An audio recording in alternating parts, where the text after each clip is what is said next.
Here we go, back again with another video. Let's have a chat about transfer, shall we?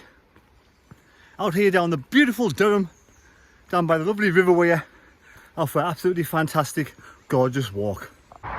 So Kristjaan Speman says he's going to stick to his values for long-term security of the club. Fair enough. See what happens. You know, you need the right balance of young talent. I know other clubs have done. Brentford, Brighton, Bournemouth, name the three. The right balance of young talent with one or two, just sprinkles of experience. And I think that's going to be correct. That's the way to go forward. It is for me. While out recording this video, Jobe is apparently in, right on with the talks with Borussia Dortmund. I'm a bit confused with the price though. I know they said 40 million euros or 33 million pounds, but then apparently gentleman agreement, you can leave for 25 if you find a better club. Strange old situation. Then there's also the 15% that Birmingham get, and then Jobe's take. So how much will we actually be left with? God knows, less than 15? I know we got him for 3.5 or something like that, so it's still a bargain. But for a player for his stature, I think in the future, I think we're underselling our things here, selling ourselves short. But did he come to Sunderland and choose Sunderland? Obviously because of those, that contract. You might have gone somewhere else and got an equally a good contract. But Sunderland obviously was going to progress his ability. And he knew Mike Dodds, Kristjaan Speman from the times of Birmingham. Obviously his parents probably know them as well through Jude. And it's worked out regardless. Let's face it, come on.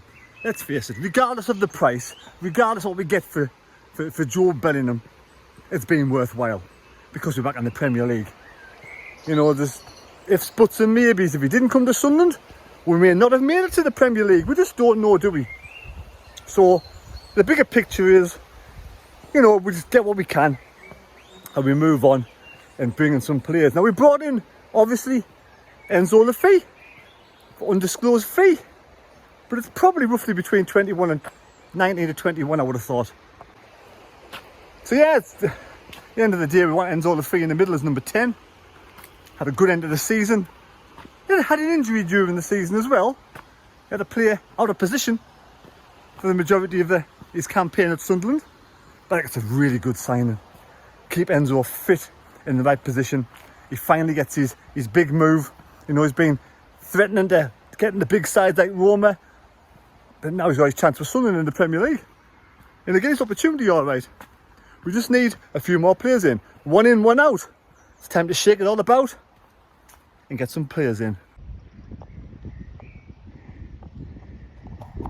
There's a heron in the River Wear. A heron takes off. Look at that. Absolutely tremendous. There we go, it's off. Off up the river. See ya. Wow, what a heron, eh? Some wonderful wildlife down here. But yes, the retained list has just been, released today as well. So all the first team's been kept, apart from obviously Chris Mepham and Samid go back to the parent clubs. Now, personally, I wouldn't have Samid back, but yes, I would like to try and buy Chris Mepham if that's possible, along with another solid, experienced centre-back from the Premier League. That's my thoughts anyway. Other players to leave, a few under 23s, under 21s, Caden Kelly and Ben Crompton is leaving the club, being released by the club. Tommy Watson, of course, has left as well, so we've lost two. We've only got one in. Obviously, Mepham's gone, Samid's gone, there's two more. Which other players would you sell? Now, personally, in my personal opinion, Alan Brown, class player in the Championship. I just don't think he'll make it in the Premier League, especially, the dying embers of his career. But I wish him all the best for the future. And I've got a feeling he'll be leaving the club whether it's been sold, I'm not quite sure. Let me know your thoughts down below. I would love Jordan Henderson back to replace Alan Brown. Now, Henderson said he wants to come back to Sunderland, but it's all down to the price, isn't it? Price tag. Whether, I don't know when he's a free agent, I don't know whether you've got to buy him from Ajax, and obviously it's about the wages as well.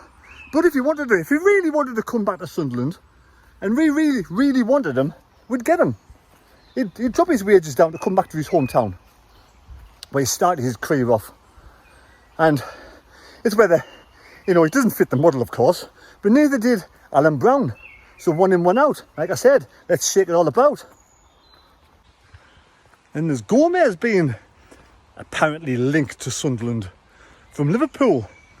I mean, our lass is a massive Liverpool fan, but I better start keeping an eye on Liverpool scores just to see if she's happy or not. But yeah, I know fine well he's been injured a lot this season. He's played a lot of games too. He's 28-year-old. I think he's wanted by other clubs as well. So Gomez, yes or no? Got the experience. If you can stay injury free at 28, same age as Patrick Roberts, maybe why not? They're experienced. But then again, you're risking another injury player, aren't you? But if Mepham and Gomez comes in, along with Ballard and 09, what about the reports and rumours about Wilfred Singo, Ivory Coast from Monaco, 24-year-old, right back, right wing back. Played 50-odd games for Monaco, scored 2 goals. Played for Torino, 90-odd games. So what's your thoughts on him? Someone to help or back up Trey Hume? That's been, touted out there. What about ex-Man City starlet midfielder Tommy Doyle, 23-year-old, moved to, I think, Wolverhampton Wanderers. I think he's out at this moment in time. Is that a replacement for Jobe? Apparently we're interested in him. 24 games for Wolves last season, on loan to Sheffield United for 33 games, I think. So Tommy Doyle could come in. So what's your thoughts on those 3? Singo, Gomez and Doyle. Henderson, another one, 4. Mepham, 5. I think we need a striker as well. Look we all know it's a tough task going ahead. Premier League's no easy feat. Got to get the right balance, the correct balance. We can't do what we did under Ellis Short, we all know that. The mistakes, throwing money away left, right and centre. Jack Rodwell, to name one. But yeah, we need to make sure we get that balance right. We do need to get the experience though. I would love Henderson to come back, If we've got another midfielder to go with Henderson, he's still got another season in Henderson, I think. Especially at the level where Sunderland will be playing next season, which is, looking to survive into the Premier League. Get the first season of survival in the Premier League. Bottom half of the table. I'm happy with surviving next season. We've got a lot of unknown players in our side. Whether they're actually going to be able to climb the ladder and fit into the Premier League. There's no guarantees at all with the squad we've got. We're hoping, that they can mature together, bring each other on, and all step up to the notch next season. That's what we want, touch wood, but there's no guarantees. So bringing in that little sprinkle of experience to help these young lads come through for me is a must, as well as looking out with these scouts and finding young talent, hopefully injury-free young talent, and bring those in as well. If you have any strikers you can think of, off the top of my head I can't think of one, let me know in the comments down below. So there we go, a little bit of information, a little bit of crack on, while I'm on a bit of exercise. Right, I'm going to head off now and end me run, because I've had a bit of a break now, of course, talking to you legends, and we'll see you in a bit. Cheers folks, don't forget to subscribe channel, give us a thumbs up, take care, God bless me, God go with you, see you next time, cheers.